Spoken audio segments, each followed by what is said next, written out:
Hey everybody, welcome back to another episode of the Rapcast, and this one we are focusing on another preview of a player before the season starts, and the player in question is Precious Achiuwa. Very exciting for everybody, I presume. He's been one of the most exciting players through the first 4 games of preseason.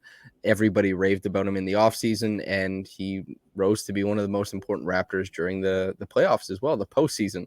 And to discuss it with me, Jamar Hinds, a colleague of mine at Raptors Republic, one of my favorite people to read. As I've said before on this podcast, there's very few people who can sum up how the game went, how the players' quotes affect it, how they feel about it, and then also fan base sentiment is something you can always expect to be handled in Jamar's recaps, which are always fantastic. Jamar, how the hell are you doing, man?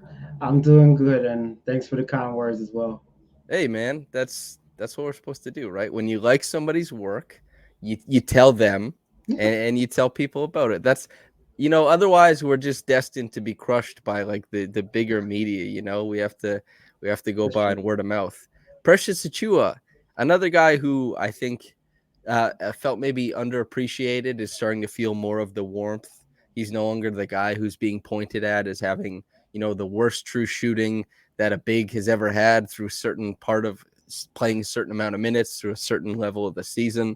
He's more so looked at as this burgeoning, wing a Jace big who can, work on ball, can do grab and go stuff and all that stuff. So I'm curious the flashbulb thoughts. Precious's last season, your big takeaways. It was a mind blowing takeaway, to be honest, because he started the season just well. He had all these aspirations. It felt like to start the season where you saw him trying to do the ball handling you mentioned and things like that, and he wasn't finishing at the rim. That was a thing, especially on lobs, and just a couple of decisions here and there where he'd be on a fast break and he'd be on a two on one, and it's like you're supposed to pass this one, and he doesn't pass it, and it's just like okay, it was just a matter of him getting comfortable and figuring what to do, when to do it, and then that started to come about as the season went along. And the shooting, I didn't expect him to be like a 40% 3 point shooter. That came out of like nowhere in the second half of the season. Like I think my favorite Precious highlight from last season was that Philly game when he basically put it away, where he just grabs the board and runs up court and just pulls up for three. It's just like wow, like the growth last season was incredible. And then he translated that to the playoffs. Like I think that big game five in Philly, Precious had a big part of that. So just to see his growth over the totality of last season, what was incredible from game one to game 82. So the first thing I would ask is, do you believe the shooting? Because I believe he was sub 30 prior to February 1st. Let's use that as the cutoff. It's Okay. arbitrary, but whatever. He was sub 30% there and didn't have very much volume. Afterwards, we're looking at like 4 attempts a game on 41% shooting. It's pretty remarkable, and 45% above the break. And he also, while he didn't shoot it super well in the playoffs, it was still presence. He still drew closeouts. I'm curious, how do you think that's going to affect his year? And do you think it'll be in a positive or a negative way? In a negative meaning, he's going to rely on it too much. In a negative meaning, it would regress back to like it was Okay. a flash in the pan. The shooting wasn't real, something like that. Okay. I mean, if it drops from like say 41 to 35, 36, I don't think that's that big of a deal. I mean, I think that would be more realistic. I don't know if he's going to be a 40% 3 point shooter year in year out, but the fact that he can keep defenses honest shooting from there, and then not only that, he now presents a driving threat from there because teams know that he can shoot from there. And you already saw that this preseason, the game against Utah, where he's taking the he's catching the ball at the 3 point line, and teams are closing out too much, and he could just drive right by them because if he's playing the five, he's probably the quickest five in the league, right? So it I think he I don't like four attempts per game. You say I think the numbers will stay the same in terms of attempts because I think he's been doing a pretty good job of mixing it up, and that's something Nick Nurse has credited him with this preseason.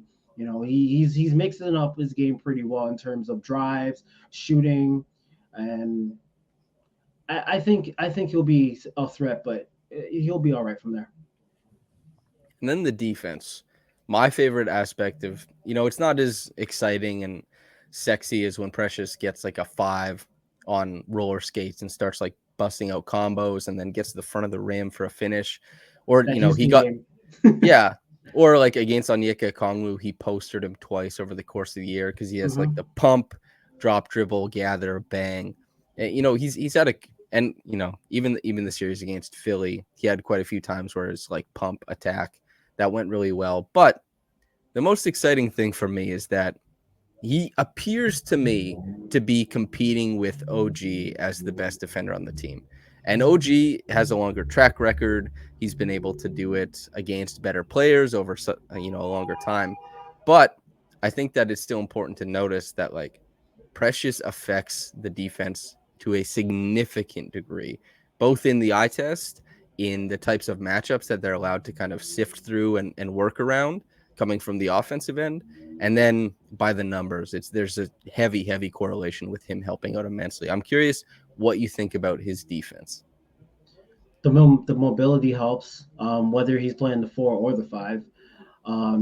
He can contest at the rim, and he has all defense aspirations. He even tweeted about that before the preseason started. So that's definitely something on his mind.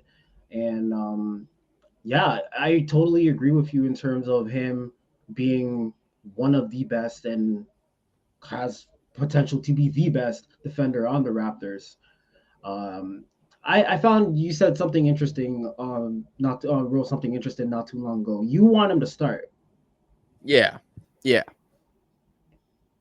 You want So you want me to elaborate on that? yeah, I want you to elaborate. Okay. I mean, like to me, it doesn't really matter to me, and it's matchup dependent as well. Like against a team like say Philadelphia, I don't think I want him to start, but there's a lot of teams that don't play big, and it wouldn't matter to me. It'd actually be in the Raptors' advantage to start him. So yeah, I just wanted to know what you thought about that. So I'll start this off by saying I just came from practice. I asked Nick about the starting lineup and it rankled him. He like he didn't like that I was asking about it. And because the starting lineup, the one that we've seen, struggles defensively, and that's not just against big bigs, it's against everybody. And why that is because teams get the Raptors into rotation, and having Precious back there instead of any number of guys rotating to the rim, Precious is the best stopper at the rim, and he's going to clean the glass better than Scotty, better than Pascal, better than, OG, Gary, Fred, anybody. He's Right. going to help force more misses, and you don't really lose any mobility either. So I'll say that's the biggest reason for why I want Precious starting is I don't think it matters about matchups. I think that the Okay. Raptors are leaving, well, actually, cleaning the glass by the numbers.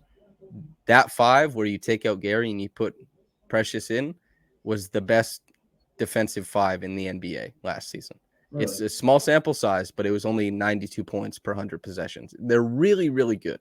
Any situation you put them in. But Nick was talking about, like, I'm playing the 5 best players. And basically, in his answer, he said something effective like, well, the media, you guys always ask me about this. They always ask elsewhere, and the players care about it too, but I don't care. He doesn't seem to want to answer those questions. But his sentiment is basically that he's like, we can change depending on what's happening.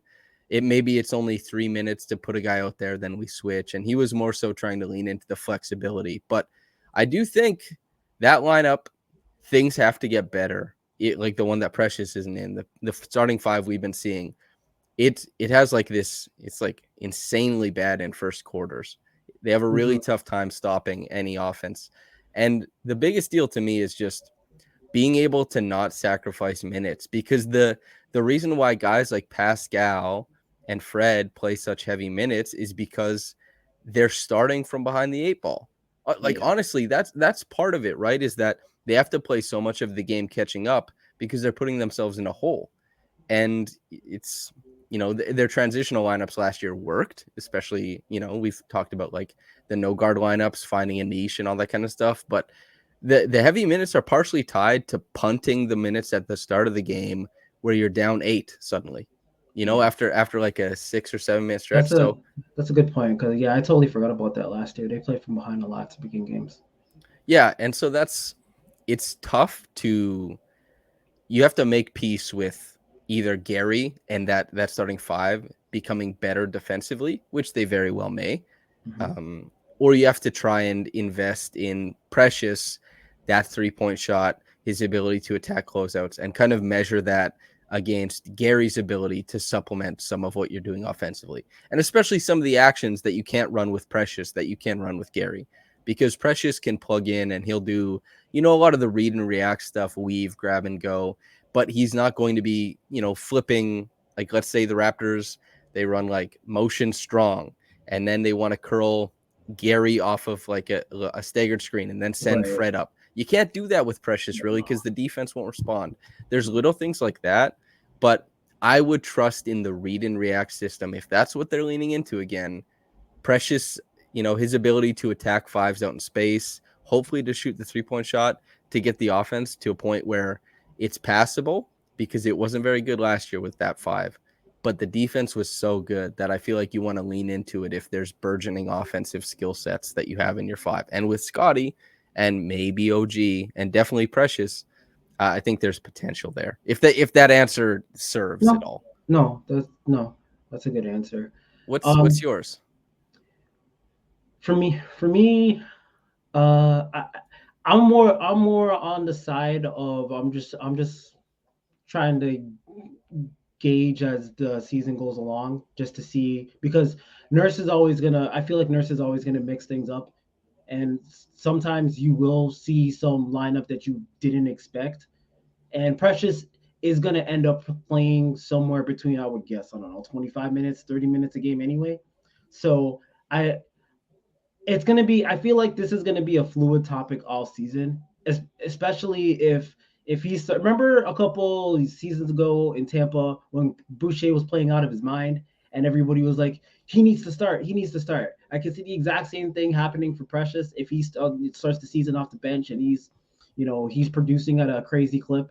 So I think this is going to be a fluid topic all season long. I don't think that's going to go away.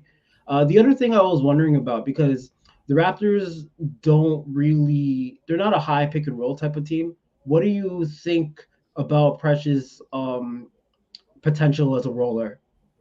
So Precious has immense potential as a roller.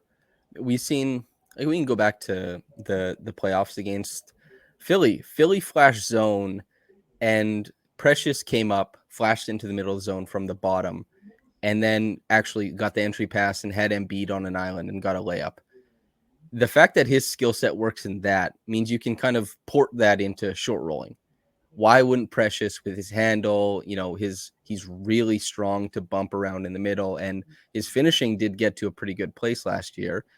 With all those talents, why wouldn't this guy be really good as a short roller? Sure, you have to make some reads, all that kind of stuff, but that's interesting.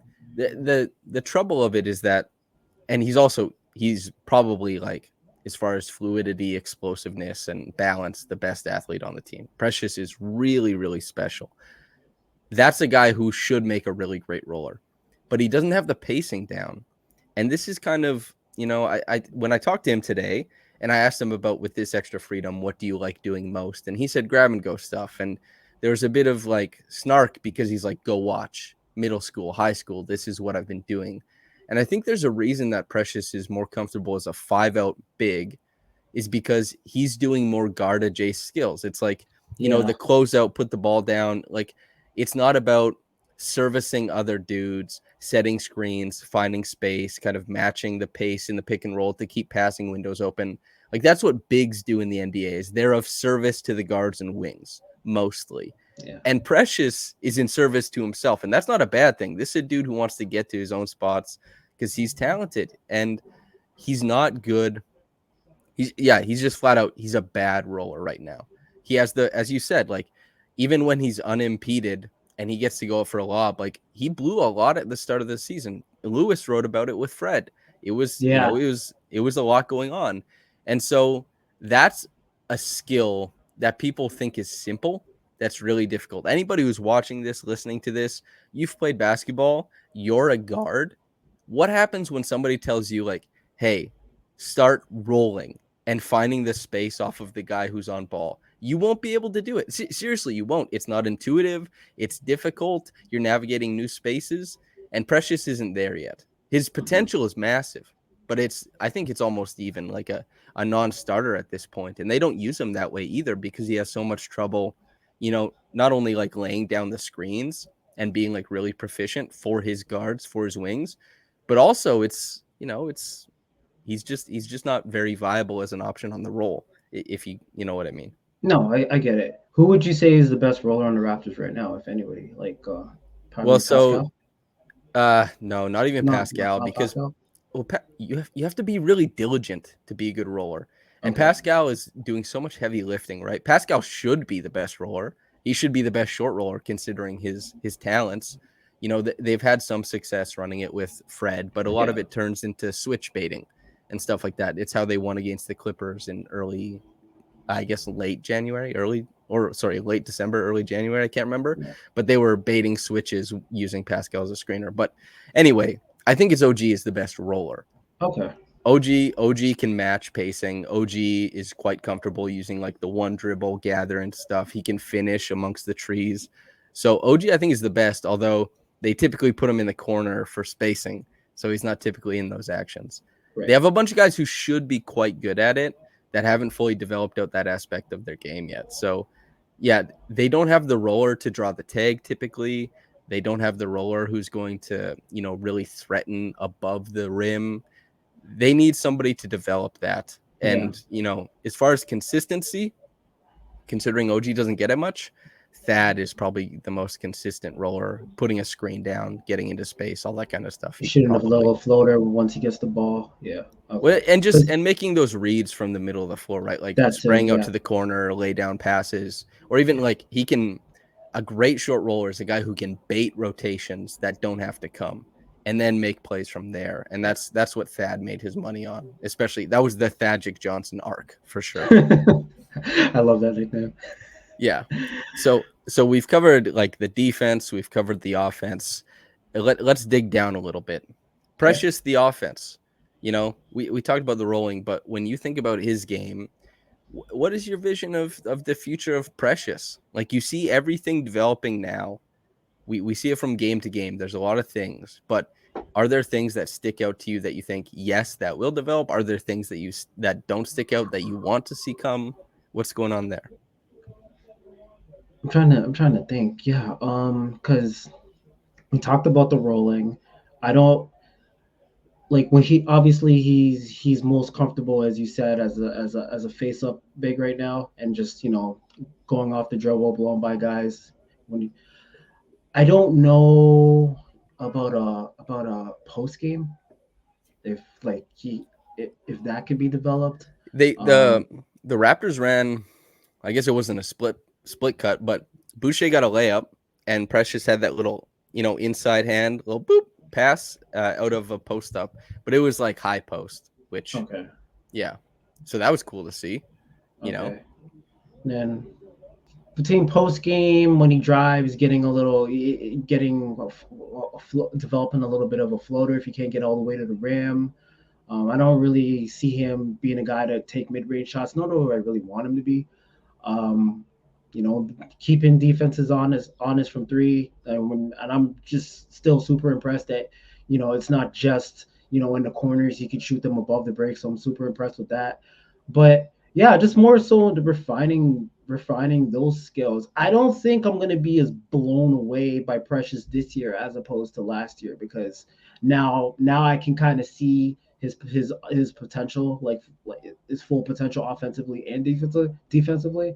So I don't think I'll be as blown away. It's just, for me, it's just refining and even getting better at that stuff. But I would like to see him, you know, develop more ways to get in the paint instead of just getting by guys like we talked about, rolling, finishing, things like that. It would just open up a dynamic to the Raptors offense that they don't really have right now, and that would help in the half court as well because this has been years now, but they're still bogged down in the half court when things slow down. Like transition's great, but when things get bogged down in the half court, I'm just trying to think of ways where they have more options to score. Yeah, when I talked about this with Lewis the other day, and we were having the discussion about the starting lineup and kind of how it impacts Precious, and I said I want Precious to start because I want him to get a lot of possessions where he gets advantage and then can do something with it. Because if Precious gets advantage, that means like that pump. If the defense steps up, he has to make that read against the moving defense, right? And those are the reads you can get reps in where maybe you wouldn't get those reps in if you were given the creator possessions. And what I mean by this is OG Anunoby is quite good at passing on the move. He gets in the middle of the paint. He's always had a high assist rate on drives. And that's great to see. And he makes those reads typically once he has advantage. He doesn't get that rep if he's trying to create above the break and can't beat his dude. The only rep he gets is trying to beat his dude, and it's working on his skills and stuff like that. A lot of stuff that you can work on in practice. But those live dribble reads, you get them whether you created the advantage or not. You're just at advantage. You make those reads from there. That's why Pascal, it came so quickly to him when he's on like closeouts and stuff like that, is because he was working from advantage early. Now, what types of advantage does he have to work on that he needs creation reps is facing doubles and stuff like that. And so I think Precious, I'd love to see him on the end of advantage rather than the start of it. And Okay. some possessions he'll start it, obviously. He'll have matchups where there's going to be a big who's going to, take way too big a bite and see if they can step out with Precious like 4 or 5 times during a game. And they're going to lose 3 or 4 of those possessions. It's going to be tough for them. And I'm excited to see that. But more than anything, I'm just excited to see, and especially given the backdrop of the Raptors playoff series, is watching Precious. I talked about this before, but Gary gets the catch, right? Is Mm-hmm. Gary going, even if he has advantage, is Gary going to pressure the rim? Absolutely not. No, it's And not. that doesn't mean that Gary's going to give you a bad outcome on a possession. He might get to a spot, he might hit it. But the point is that the defense isn't flexed further. But Precious, like he will flex your defense to the breaking point if he gets the pump and puts the ball down. Like he's going to make you step up into space at the rim. And I love that aspect of it, and I want to see more of it, which is also why I want him in the starting lineup. But No, you I make a compelling case, man. it's and also I get the rationale because it's probably seems more feasible to think, well, we can be more innovative defensively, we can determine more shortcuts, we can get better, and the offense was already good with Gary on the floor. And Gary was really great for the offense last year. No two ways about it. I understand why people might be leaning towards, let's just play our 5 best players. Let's just do that thing. Question about Gary because I feel like he has the Norman Powell effect when he was here, where you get the best out of him if he's starting, and if he's off the bench, he feels it's like he may try to take offense in his hands too much, and not the quality of shots won't be as good. Like when he's around creators, he's better. So coming off the bench, if for like a Precious would hurt him. What do you think about that? I think that's probably true to some degree because Gary is a guy who, it helps him if he's not guarded by the best player on the floor. It helps him when he can play catch and shoot. But also, when Gary is at his best, he doesn't need anybody to give him an advantage. Gary is going to take like dribble handoffs, these rote, regular actions that we see everybody run in the NBA, and he's going to turn it into something special. And like special for Gary is jump shots.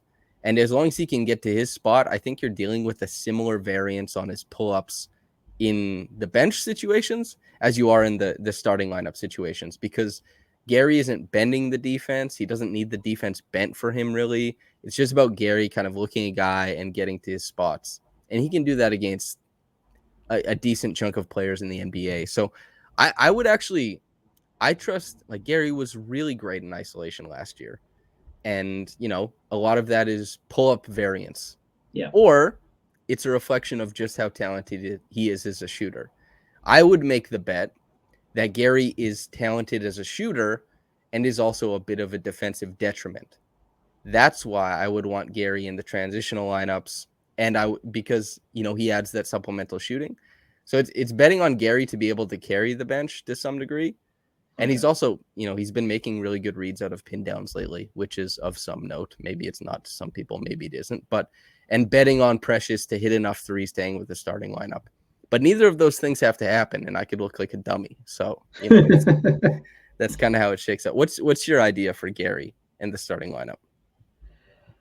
I think Nurse and I think Oren posted something about Nurse talking about Gary starting on the Bob McCown podcast, I believe. Mm-hmm. Where yeah, I think for now Nurse is comfortable with Gary being in that starting lineup, playing off of Fred, playing off of Pascal, because he's been just preseason, but in preseason he's been the most consistent shooter in the starting lineup, and just coming off screens, doing some isolation stuff, mid range pull ups. He's become really reliable at that, and I think there's a comfort level there.